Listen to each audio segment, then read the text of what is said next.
जय हिंद। कैसे हैं आप लोग? आज हम बात करने वाले हैं कि दिल्ली पुलिस कांस्टेबल में जो एज में क्या परिवर्तन रहा है और साथ ही साथ बदलाव के अलावा इस बार क्या सचमुच में कोई बड़ा बदलाव है या फिर लोगों ने यूं ही ऐसे खौवा बना दिया कि हाँ ये बदल गया वो बदल गया। देखिए, एक बात तो सबसे पहले समझ के चलना है कि अगर आप दिल्ली पुलिस की बात करेंगे तो दिल्ली पुलिस में जैसा लोगों ने कहा, मैंने एक वीडियो भी इस चैनल पे डाला है, शायद आपने देखा होगा, और अगर आपने नहीं देखा है तो प्लीज एक बार उस वीडियो को देखिए। उसमें मैंने बोला था, यानी कि पहले दिन, कि आज नवरात्रि का पहला दिन है, हो सके आज ही आपका वो भी वेट कर रहे हो कि नवरात्रि के पहले दिन हम शुभ आरंभ करेंगे। और सीरियसली ऐसा ही हुआ, नवरात्रि के पहले दिन आपको वीडियो देखने मतलब नोटिफिकेशन देखने को मिली। अब इसमें सबसे जो खास बात है वो समझते हैं। अगर आप एज के बारे में कहेंगे तो देखिए, एज का कॉलम ये है। अच्छा, आपका एग्जाम कब तक होगा वो जान लीजिए। पहले इंपॉर्टेंट डेट्स थोड़ा देख लेते हैं। इंपॉर्टेंट डेट आपका यही है कि परीक्षा भरने की आखिरी तिथि फॉर्म भरने की 21 अक्टूबर तक है। और साथ ही साथ आप देखोगे तो आपकी परीक्षा जनवरी, दिसंबर और जनवरी के बीच में हो जाएगी। दिसंबर लास्ट वीक या जनवरी फर्स्ट वीक। अगर ये नहीं कराएंगे तो फिर एसएससी जीडी को कहां करवाएंगे, इसलिए इनको करवाना ही करवाना पड़ेगा। जो भी बोलूंगा फैक्ट टू फैक्ट बात करूंगा। अब हम एज पे बात करते हैं कि एज का क्या होने वाला है। अच्छा, एक बहन, एक चीज और भी मैंने देखा, एक बच्चे ने कमेंट किया कि सर हमें ड्राइविंग लाइसेंस कब चाहिए। एक मास्टर साहब बोल रहे हैं कि ड्राइविंग लाइसेंस आपको चाहिए होगा फॉर्म भरने के पहले। अरे फॉर्म भरने के पहले कौन सा ड्राइविंग लाइसेंस चाहिए, मुझे एक बात बताइए। फॉर्म भरने के पहले ड्राइविंग लाइसेंस नहीं चाहिए, जब आपका डीवी होगा, फिजिकल होगा, उस समय ड्राइविंग लाइसेंस चाहिए। और ये भी कितना आपका ड्राइविंग लाइसेंस पुराना है इससे कोई फर्क नहीं पड़ता है। कांस्टेबल के लिए या तो आपका मोटरसाइकिल का लाइसेंस हो या फिर आपका कार मोटरसाइकिल दोनों का हो, इन दोनों में से कोई भी एक हो सकता है, ठीक है। एज रिलैक्सेशन में अगर मैं बोलूं एज का, यहाँ पे साफ साफ लिखा 18 से 25 तक एज होना चाहिए। 1/7/2025 से एज काउंट किया जाएगा। ऐसा होता भी है कि जिसमें अगर एक परीक्षा है, जिस एग्जाम में एक परीक्षा है, उसका अगर पीटी हो या उसका पीटी अगर सेकंड हाफ में हो रहा है तो उसको एक साथ 1 अगस्त से काउंट करते हैं। फर्स्ट हाफ में हो रहा है तो 1/1 से काउंट करते हैं, 1 जनवरी से काउंट कर लेते हैं। ये तो पुरानी बात रही है, ये कोई नई बात नहीं है। लेकिन बच्चे ये सोच रहे होंगे कि सर हर का बताओ।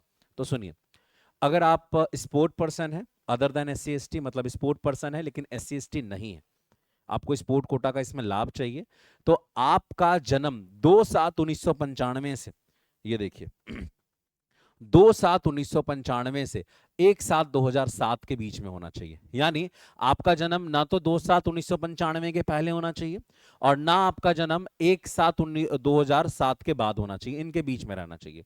अगर मैं अपनी बात करूं, मेरा डेट ऑफ बर्थ है 12/9/1996, यानी मेरा जन्म 12/9/1996 को हुआ है। अगर मैं स्पोर्ट पर्सन हूं other than S C S T हूं तो मैं इसके लिए एलिजिबल हूं, ठीक है, क्योंकि 1996 क्या होता है, 95 के बाद आता है।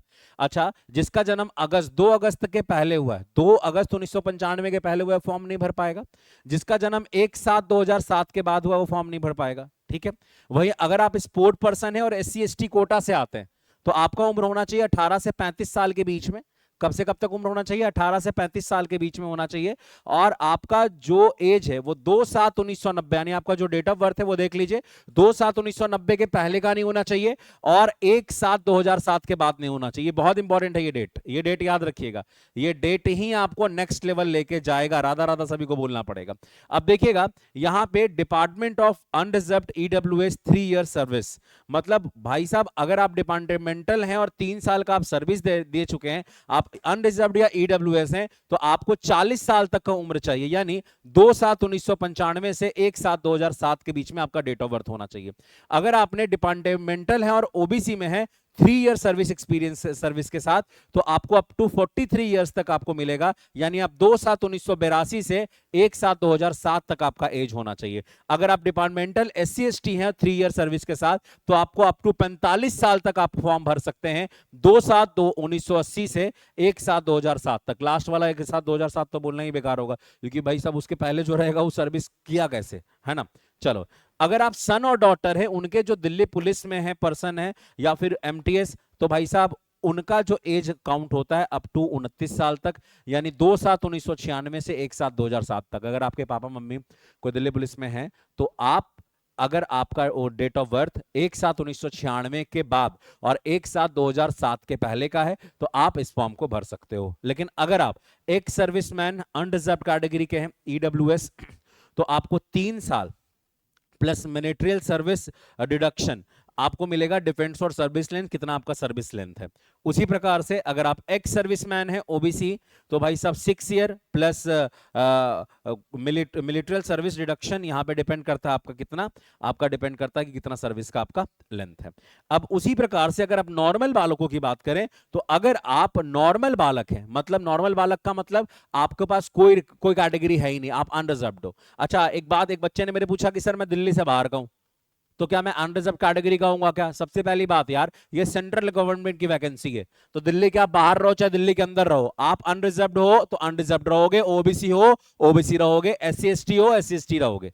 अगर आप बस आप अपना सर्टिफिकेट अपडेट रखिएगा, लेकिन जो ईडब्ल्यूएस है, जो इकोनॉमिक्स के मतलब जो पैसे के आधार पे जो होता है ईडब्ल्यूएस, तो ईडब्ल्यूएस की अगर मैं बात करूं तो ईडब्ल्यूएस आपका 1 अप्रैल के बाद वाला चाहिए, फाइनेंशियल ईयर के बाद वाला। ईडब्ल्यूएस पुराना है तो उसको जल्दी रिन्यू करवाइए। क्या कर रहे हैं आप? हाँ, अगर आप नॉर्मल एक बालक हैं, अनरिजर्व कैटेगरी से हैं, तो आपका उम्र 1/7/2000 के बाद और 1/7/2007 के पहले होना चाहिए। और अगर आप एससी एसटी हैं तो इसी में 5 साल का छूट मार लो, यानी इधर से 5 घटा लो। अगर आप ओबीसी हैं तो इधर से 3 घटा लो। अच्छा इसको 3 नहीं कर सकते हो, इसको 3 एक्सटेंड नहीं कर सकते हो, बस ये 3 घटेगा, ठीक है। हमेशा पीछे वाला लोअर गैप वो बढ़ेगा तो 15 साल का बच्चा घुस जाएगा इसमें, उसको थोड़ी घुसाना है, ठीक है। अब अगर आप वही स्पोर्ट पर्सन वाला मैंने कर दिया है, स्पोर्ट पर्सन ये सब मैंने कर दिया, ये सब मैंने आपको वहां पे बता दिया है। यहां पे तक तो क्लियर ही था कि ओबीसी को 3 साल का मिलता है और एसएसटी को 5 साल का मिलता है। अब बात करेंगे कि मास्टर साहब आप भी पेड कोर्स बेचने आए हैं, नहीं हम बेचने आए कोर्स। मैं कहूंगा आज से कोई कोर्स लो ही नहीं।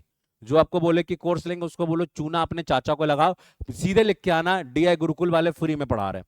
देखिए मैं क्या कर रहा हूं आपके लिए, आपके लिए बहुत कुछ चल रहा है, इतनी व्यवस्था चल रही है मैं आपको बता नहीं सकता। बहुत बेसिक लेवल से काम चल रहा है। सबसे पहले हमारा ये दिल्ली पुलिस का प्लेलिस्ट है, सिंघम बैच, बैच का नाम है। मैथ सॉरी रीजनिंग, गणित, जीके जीएस, साइंस, हम लोग अक्टूबर तक आपका सारा सिलेबस खत्म कर देंगे। जितना भी अपना प्लेलिस्ट को फॉलो कर लीजिए, अक्टूबर तक सारा सिलेबस खत्म, ऑलमोस्ट सिलेबस खत्म है, सारा सिलेबस अक्टूबर तक खत्म कर देंगे पूरा बढ़िया से पढ़ा के। उसके बाद खाली क्या लगेगा? Marathon practice, marathon practice, marathon practice. Even हम आपको क्लास नोट्स आपके घर तक पहुंचवाएंगे, आपको प्रैक्टिस वाला चीज आपके घर तक पहुंचवाएंगे, परेशान मत होइए। हम पे आंख बंद करके भरोसा कर लीजिए, क्योंकि इस बार मुझे भी दिखा देना है कि डीआई गुरुकुल कुछ है। तो प्लीज एक बार चैनल को सब्सक्राइब करिए, वीडियो को लाइक करिए और शेयर करिए। आपका एक सब्सक्राइब एक जरूरतमंद बच्चे को हमारी तरफ से क्लास नोट्स फ्री में दिलवा सकता है, ठीक है। तो आज के लिए इतना ही, थैंक यू वेरी मच। आप लोग ज्यादा से ज्यादा वीडियो को शेयर करें, जितना अधिक से अधिक लोगों तक मिले। Thank you very much.